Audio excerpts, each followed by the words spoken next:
What's up, guys?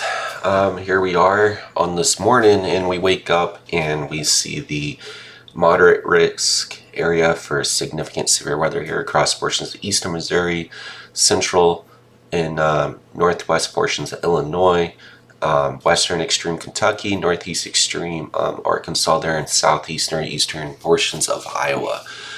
Just kind of highlight the area that I did circle yesterday. When I did make the post on Facebook, I was more concerned about this area right here being in the threat, which it is likely still that this could still, the red and the orange could still move more to the northeast, but don't be too in particular in the color zones here. This is just based on how long instability is going to last into the overnight hours, and also where the strongest portion of the moisture is going to be. So if that changes, then these will change as well. It is a large area for severe weather risk here. all the way from the downstate portions all the way up into portions of Wisconsin. Even has a marginal risk for severe weather here. So I mean, main threat I'm seeing here, if the moisture mode does fail, we would be looking at possible, landspout tornado fest and significant damaging winds and elevated storms if the moisture does not make it how it's supposed to. Now, if we do get 55 plus dew points, then we'd be looking at surface-based storms, very strong, significant damaging winds up to upwards up to 90 miles an hour. Even strong tornadoes are possible in the line or broken line, and even some hell in the early on stages as the storms are isolated and have dominant updrafts. So there's two different failure modes here. The failure modes I'm really worried about is either the lack of moisture or the lack of instability, which I think we'll have more than enough instability with the shear combined.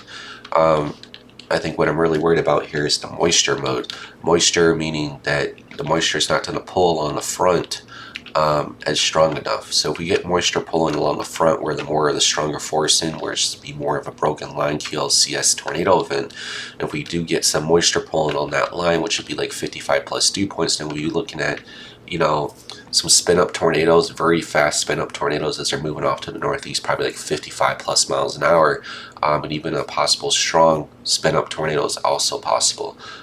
So I'm really worried about once the line really does develop here, Hannibal, Quincy, Illinois, Burlington, Macomb, Springfield, Illinois, Bloomington. These areas right here need to be on the lookout tomorrow, late evening into the overnight hours, because the line is going to start off just west of the Missouri-Illinois border and race off to the northeast, and it's going to bloom very fast.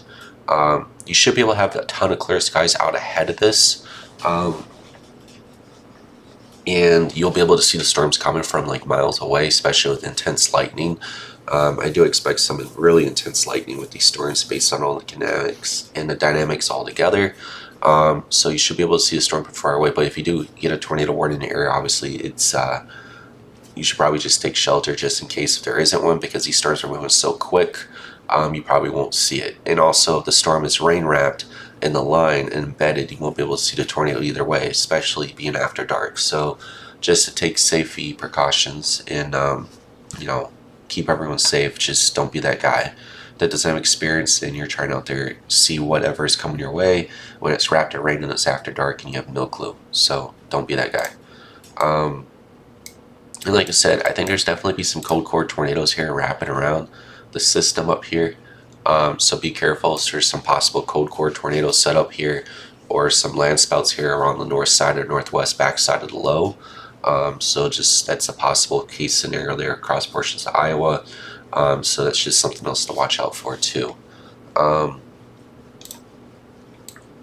like I said, this is a very large area for moderate risk, and it can still expand more off to the northeast or off to the north. Like I said, Midlothian over here in Lansing area, Midlothian, you're still in the severe weather risk. But like I said, don't pay too much close attention. If you're slight, enhanced, or moderate, the system can still shove more off to the northeast with the stronger organized storms. So like I said, Chicago's just not completely out of the blue yet. So just gotta wait and see at this moment. It's just a play-by-ear scenario at this point. This is why everything's coming last second. Kankakee, you're definitely gonna see some stuff tomorrow as well. Let's switch over to this.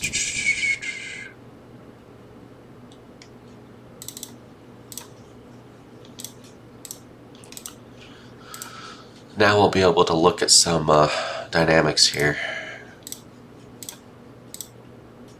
12Z FT3 is already out. Awesome. Tomorrow's gonna be very warm, guys. You see, our storms don't start till late after dark, and they're racing in across portions of central and northern Illinois.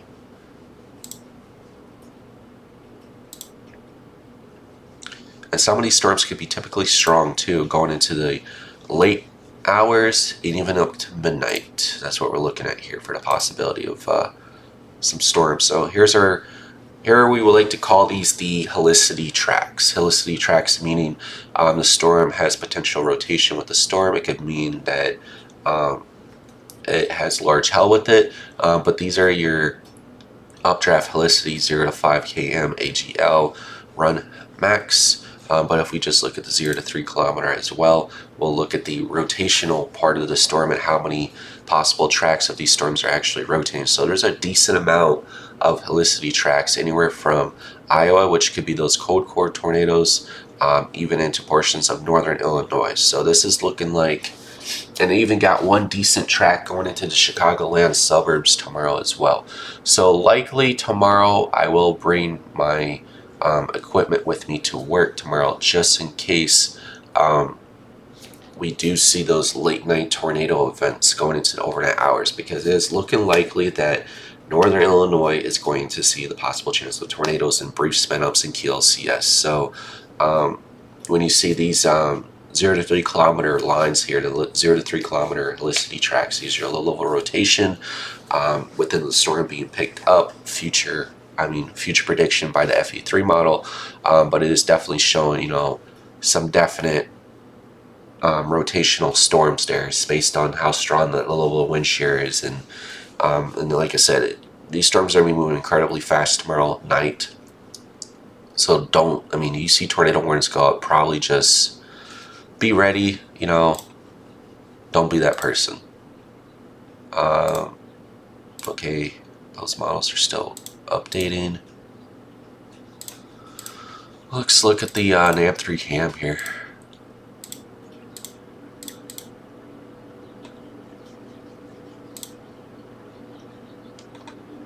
Oops. So even the NAM3 cam here is showing some decent helicity tracks there across portions of central northern Illinois in Iowa. I think Iowa's going to have definitely some cold core tornadoes, especially on its northwest flank and north side of the low. Like, just no doubt about it.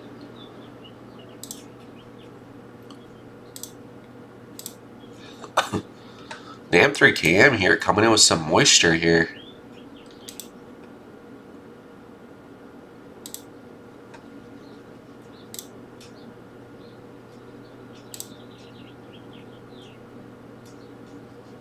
Yeah, it's gonna be a close call.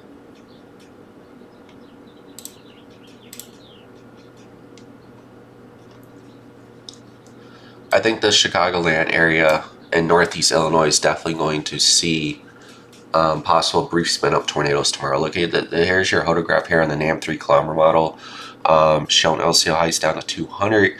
There is somewhat of a send, strong cap inversion. That could be also because the storms become elevated and a lack of moisture. I don't know. We'll kind of tell by ear. But this sound is showing 60 temperature over 57 dew point, which is more than sufficient in that line with the strong level wind shear to get a few brief spin ups there going into northeast Illinois or Chicagoland area. But it's still play by ear. It's just one model output. But if we backtrack here, this all the way towards Iowa, like I said, it doesn't really get going until it goes into Illinois, it seems like. But look at this sound in here coming out of southern Illinois here. Oh my God. Look at that. Looking at 64 over 62, LCL height 100, really weak cap, and that's a very dangerous sound in there going into southern Illinois. So southern Illinois into the Boot Hill, Missouri there, Carbondale, St. Louis metro area tomorrow. You need to be on the lookout tomorrow overnight hours, because you're definitely going to have the potential for strong tornadoes down there towards the St. Louis metro area. And like I said, this line will be racing. Let's look at your 850 millibar jet here. Like, look at that. It is just screaming over 80 knot, 850 millibar jet there. I mean, look at that. That is more than sufficient for a strong tornado. You just get one tornado to just consolidate on the ground. It is just going to rip. Look at the jet here. I mean, you're talking about some intense winds. Even if you don't get a tornado, I mean, you just get the winds that mix down to the surface. You just get that one organized storm with like weak cap, and there's not a cap in place. The winds mixing down to the surface. I mean, you're going to have 80-mile-an-hour winds when that line pushes through, if the winds are completely mixing down to the surface. I mean, that is very strong low-level jet. I mean, this could be the strongest 850 millibar jet I've seen in a very long time. You know, could you just imagine we peak 58 dew points tomorrow night across portions of northern Illinois tomorrow, and the storms are still organized? You are talking about some big time organized storms. That's all I gotta say. Here's your 0 to 6 kilometer shear.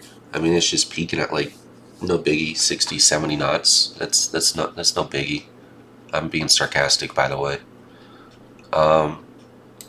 Here's your instability. Oh my god, here's your instability. Here's your photographs there across portions of northeast Illinois. Oh wow. Like I said, you don't need 1,000 cape. You have 200 to 500 cape. I've seen strong tornadoes in shared environments like this where you only need 200 to 500 cape. Even tornadoes that developed in a 100 cape scenario. 100 cape. I've seen it in Michigan. 100 cape. So I honestly think just looking at this, if the NAM 3 kilometer model nails tomorrow and doesn't overperform the moisture in the HER model's the outlier, I promise you that the moderate risk will move more northeast overnight tonight if this trend continues. I'm just letting you know, because you get photographs like this, you get like 200 cape, wrap it around the entire low, which is trying to. You got the quad boundary back there as well. 200 cape widespread like this with the shear overlap, and you have a broken line or a QLCS line just moving through the area casually overnight hours. I mean, you're talking about a significant event. It kind of reminds me of the when you think of QLCS tornado event, if you guys remember the Woodridge and Naperville tornado, that was a QLCS strong tornado. Usually QLCS tornadoes don't even last on the ground that long, but that one in particular lasted for about, I think, like 5 to 15 minutes on the ground, and it was still racing off to the east at like 60 miles an hour too, and it was a strong rated tornado. So those are the possible things that we could be looking at tomorrow overnight. I'm not saying it could reach into the Chicago Metroland area, but I mean, we got to worry about these areas here. Let's go back to the map here so I can show you. The areas I'm worried about here into the overnight hours on Friday are going to be these areas right here, getting closer to the Chicagoland area here. These areas here, you see, got Bolingbrook, Naperville, Aurora, Orland Park, Joliet, Frankfort, Chicago Heights, you know, all these areas here, you know, with the fairly strongly likely curve photographs here in the environment, very supportive of tornadoes and damaging winds upwards of 80 plus miles an hour tomorrow night. These are the areas I'm really worried about tomorrow, you know, getting into the night, 9 p.m. to midnight range. So, you know, you're going to sleep, you're off to bed, and you hear those tornado sirens cranking, you need to get in your shelter right away, because like I said, it's going to be a very fast moving line, and it could be like we had a few months back. Remember when we had all those brief tornado spin-ups late at night, and we woke up in the morning, all the power transmission lines were down across I-55 because of tornadoes, and there was like mini tornadoes at night. We could be looking at a scenario like that where the whole line is lit up with tornado warnings because every single embedded circulation in that line is just ripping with the low-level jet. So we need to prepare for, you know, the possible case scenario that there's going to be a whole line of QLCS tornadoes that are just ripping across the area, because it does happen. It does happen. But like I said, tomorrow really just depends, strongly dependent on that moisture transfer, moisture pulling, and how everything does come together. But you guys can always make sure to follow my latest updates on the page. Make sure to follow, like, and share. Also, donating stars to the stream also keeps help us funded. But I do appreciate you guys all watching as well. And also, if you have a business and would like to be advertised on my pages, you can also reach out after the stream as well. But I just want to check out a few things here. These photographs here, like I said, that's the story. These photographs are the story. Here's your 0 to 3 kilometer helicity. Like, it is nuts. This is nuts. 0 to 3 kilometer helicity is just over 450 across the area. Like I said, it won't take much for a storm to produce a tornado tomorrow. It could be a weak tomorrow, strong tornado, large tornado, any type of tornado tomorrow. Something is going to be spinning on the ground because there is so strong of dynamics with this system. Everything is maxing out. If we just had 60 dew points up here across northern Illinois tomorrow, you would be talking about true devastation tomorrow. Like, the dynamics in the environment are just like, they're like Dixie Alley dynamics being pushed up into the upper Midwest. This is like an overachiever storm, you know, this time early in the month, you know, making it this far north. It's just a thing we're really lacking right now is the moisture. I mean, you have everything in place for a high risk day. Like, if we had 60 plus dew points across northern Illinois tomorrow in 1000 Cape, we would have high risk for either wind or tornadoes based on storm mode. That's how strong the dynamics are, and the only two limiting factors are moisture and how strong the stability is tomorrow. Everything else is set in key, 100%. That's literally what it comes down tomorrow. Like, it's not even a joke. Such a very strong dynamic system. I wish we would have had this later in the year, because we would have more instability, more moisture.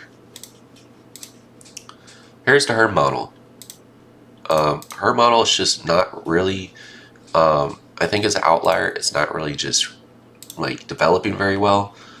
It's still showing, 50 plus dew points, but I think the NAM3 clowner model is not as over mixing. I think the HERM model is really far over mixing right now, so we could say the HERM model could be a possible outlier. So we'll just have to see.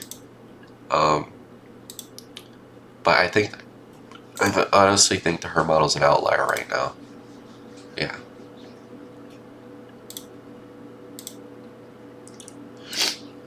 Let's go to the RAP model.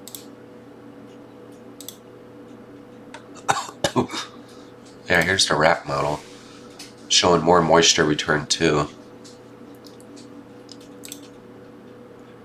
Yeah, the RAP model is showing some decent moisture return up here. 50 plus dew points, 58, 59. RAP model would be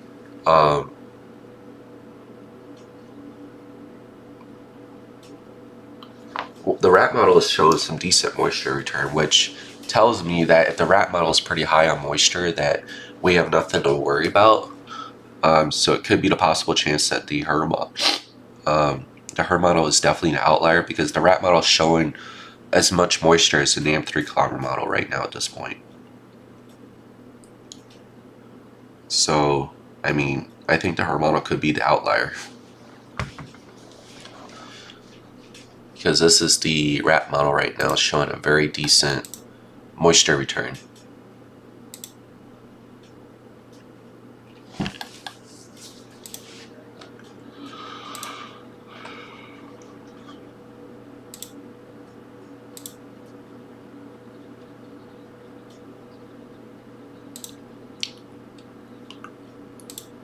Let's see here.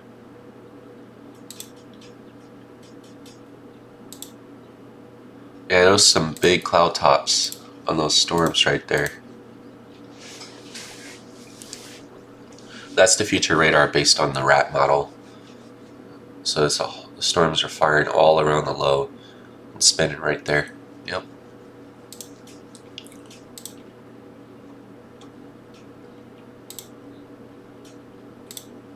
Models aren't fully updated yet.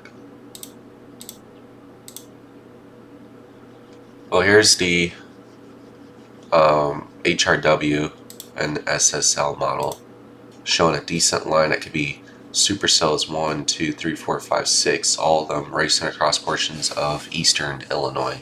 So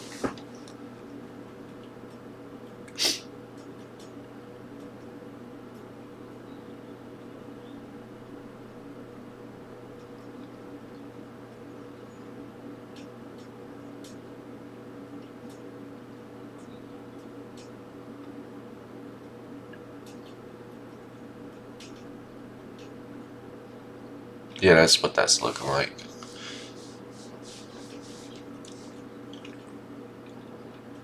And even with the, yeah, wow. Look at those helicity tracks on the HRW model. Woo. Yeah, I think tomorrow is going to be very interesting for nighttime tornadoes, guys. I think tomorrow is going to be very interesting for nighttime tornadoes. I'm going to go ahead and post this graphic on the page, because this graphic tells you everything you need to know about tomorrow. Those lines are very strong indications of strong rotating updrafts that are possible tornadoes with every one of these lines tomorrow. So I'm going to go ahead and post this graphic on the page. I'll see you guys later, and that's about it. Stay tuned.